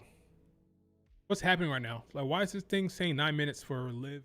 I can't trust these numbers. I'll take your word for it. I can't trust these numbers. Wikipedia has 9 minutes for Liv Stephanie. I know that's wrong. I timed it myself. It's 6 minutes and 50 seconds. But yeah, that's crazy. That's crazy. Wow. I guess it's possible now I think about it.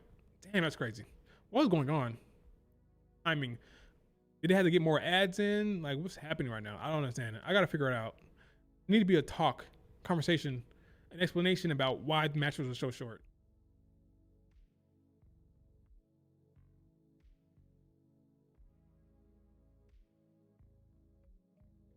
I think Fallon Henley can go.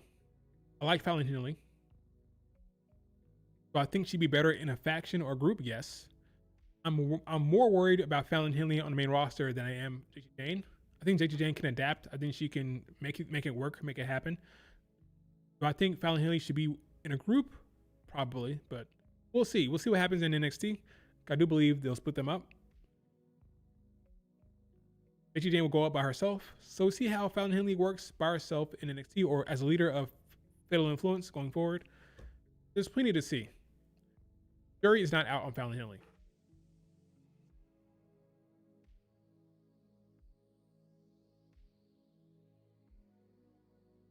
I would love to see JT Jane, Fallon Henley, and Kiana James SmackDown as a faction, but that's a lot more heels on that show, which would be kind of weird. But I like that pairing because Kiana's worked with Fallon Henley and JT Jane. That 3 together would be cool, but it's pointless to even speculate because I think JT Jane goes up by herself anyway. So, will there be any returns after math fallout of WWE Raw 20? Any returns on Raw? It probably would have been Paige, but she's now been revealed because of Nikki Bella. Braun Breaker return. You may see some NXT talent. You may see Soruka pop up there. You may see Ethan Page pop up. Maybe Kevin Owens, if Kevin Owens is healthy. It'd be kind of cool to see Kevin Owens. But beyond that, I don't know. I don't see it.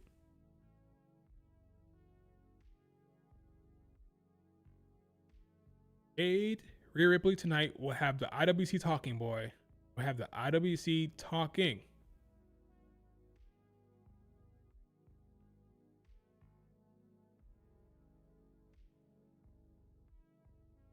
I'm talking about Bayley leaving. I don't think Bayley will leave, but her leaving would hurt morale so much. Woman is the true locker room leader.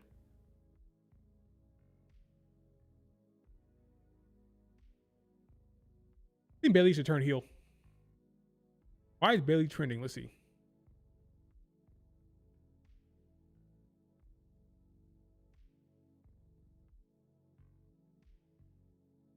Not, but okay.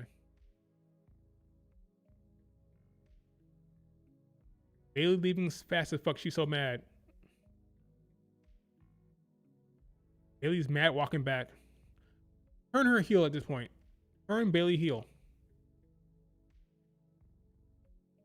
Maybe you see a Bailey Lyra feud because Bailey's upset at Lyra. I don't know. Okay, nothing important there. Okay.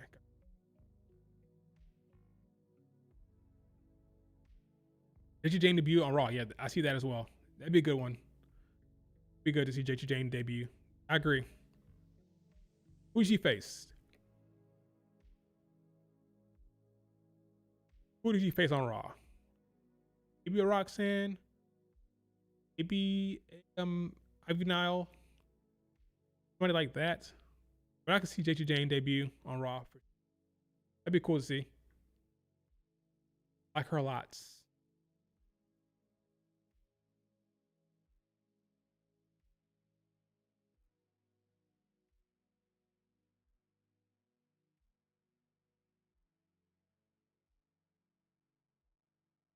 JT Jane joining Judgment Day. That'd be kind of cool. But that'd be like 4 women, dudes. I don't know about that. Maybe you put JT Jane with Becky Lynch, like a feud, not a feud, but a storyline, like a group, a faction. Becky.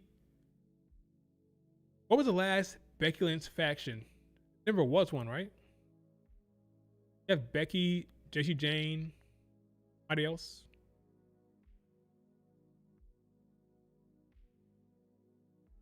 Not what I want to happen. This is reality situation. Reality situation is JT Jane is going up by herself. And Lee will stay down there. Save Bailey for the house shows, dude. I can't stand watching her. There's like an uncomfortable situation for some Bailey fans. Bailey can still go. She's still good. But is she the most exciting in-ring worker? Probably not. Probably why she works better as a heel. Her and Becky Lynch work better as heels, I think. You let the athletic babyface work off of her. I think that makes the most sense. Paige in Judgment Day. I think Paige will be a face. I think getting babyface Paige. Ultimately.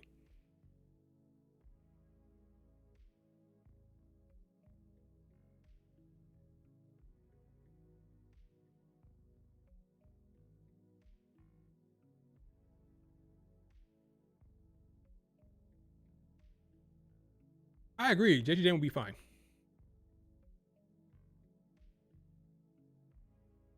I like her a lot. She's confident, good on the mic, good in the ring.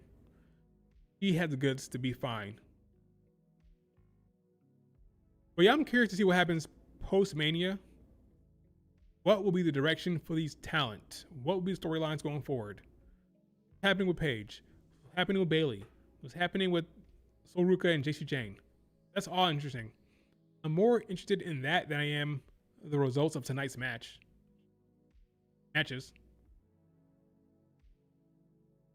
To be honest with you, Jane should feud with Bailey. That could work. JG Jane, Bailey / Lyra feud going on. That'd be cool.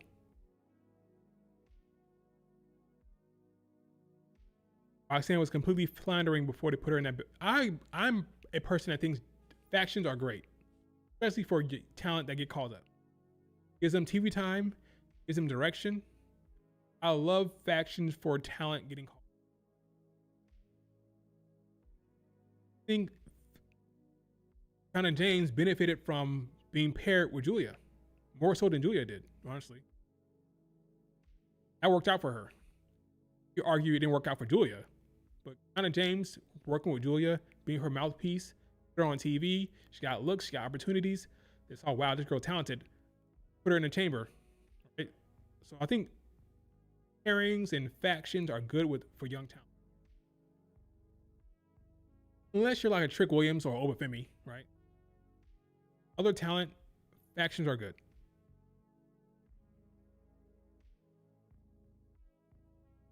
I think Soruka is next girl up, so she'll be fine. They see her as the next big thing. So she doesn't need a faction or anything like that. She'll be fine. She'll get the Tiffany treatment, if not more. I think she's set. Not worry about her one bit. Not one bit. She'll get that Tiffany treatment, I think. Maybe not a world title out the gate, but maybe not Money in the Bank, but she'll get that. She'll be hard to beat. She'll be very strong on the main roster.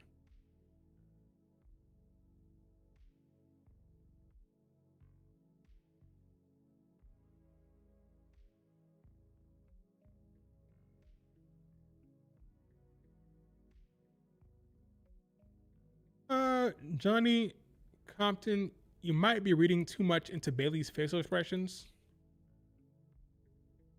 She's fine.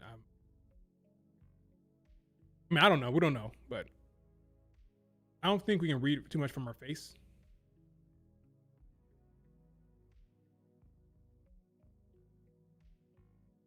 Yeah, I like that storyline, King. I would like a Tiffany Soul Ruka feud on SmackDown. A lot of excitement, a lot of athleticism. Soul coming up being the next big thing. And Tiffany's like, hey, Tiffany time, Soul. I'm still the next big thing. Get out of here, right? That makes sense.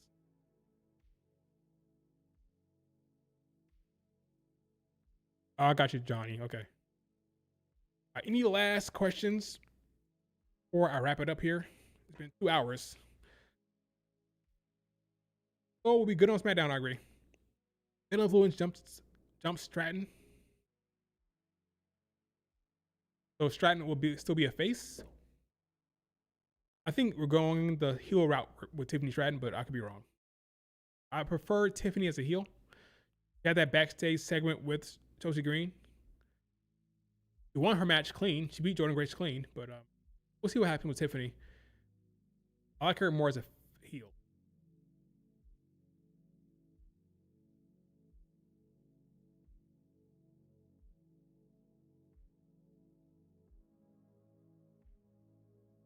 Seth Rollins. Uh-oh.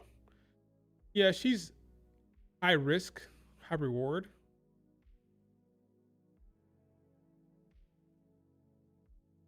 They love one faction per show.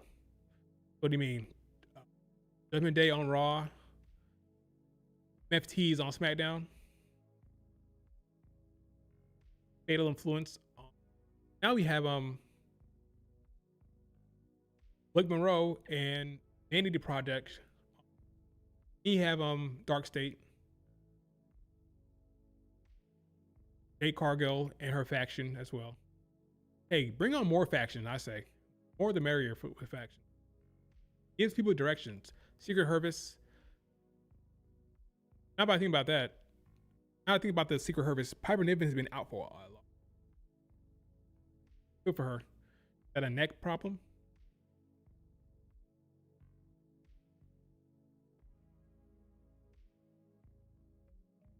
That's going to be a biggest spoiler alert surprise at the show tonight. Rock Stone Cold.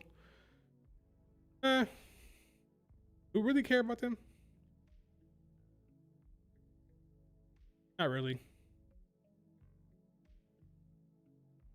Let me see if there's anything left over here that I haven't talked about.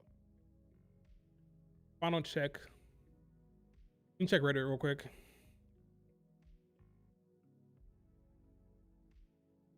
Their pregnancy, I showed that already. Okay. Rhodes pulled from meet and greet. Yep, because of injury. Bye.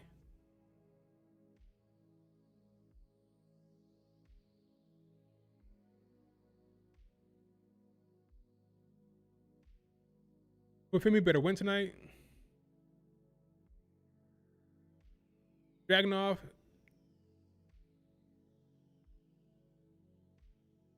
Ask Ilya Dragunov if he was disappointed being left off the card. The disappointment is such a strong word or hard word. I'm literally having my absolute best life, having amazing performances with Carmelo, all the memories and moments we gave to people. There's nothing to anyone can take away from us. That's a very good response from Dragunov. Don't tell the stands that, but that was a very good response from Ilya. taking it in stride. He's not pointed about what's happening here. Good for him.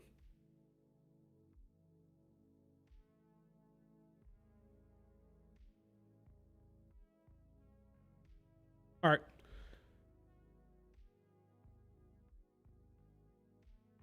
Okay, folks. Roman is definitely winning. No. Oh, part-timers winning belts, man.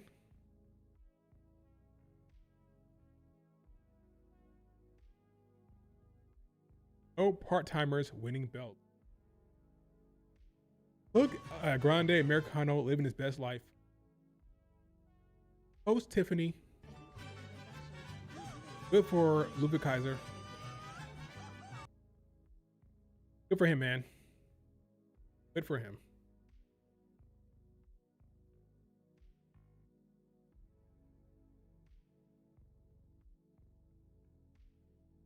All right. That is it for the stream. What do you think will be the big angle tonight? Damn, that's a good question. What would be the big angle tonight? I close the show.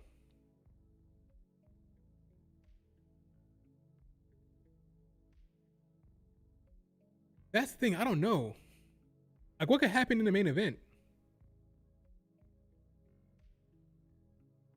Like, what could happen? Would it have Jay and Jimmy come down there and get involved? I don't think so. I don't know what the big thing would be. I guess in that way, main event is kind of exciting. I don't know what the hell's going to happen in the main event. It's not going to be a straight up one-on-one match, right? Might be some shenanigans, but what would be the shenanigans? Like, what would happen with Roman Reigns and CM Punk?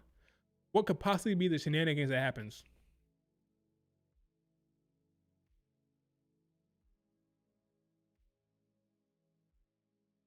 No clue. The big angle for tonight. If anything, the big angle could happen with the Rhea Jade match, but